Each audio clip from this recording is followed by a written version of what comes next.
तपाईहरु आफै आउनुपर्छ देश बनाउनलाई। मैले बोलाइराख्नु नपरोस्।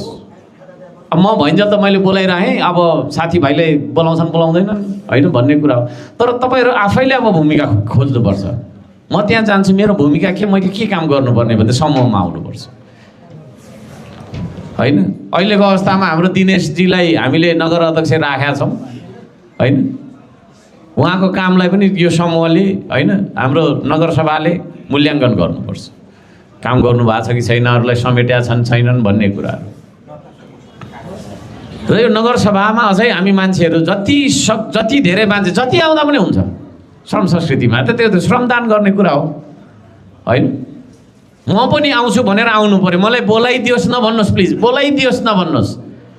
मलाई घरमा आएर तपाईँले उम्मेदवारी दिनै पर्छ नत्र हुँदैन भनेर तपाईँले रुई कराई गरेर म के अरे सांसद बनाए हो होइन। म आफै लड्छु भनेर आएको हो।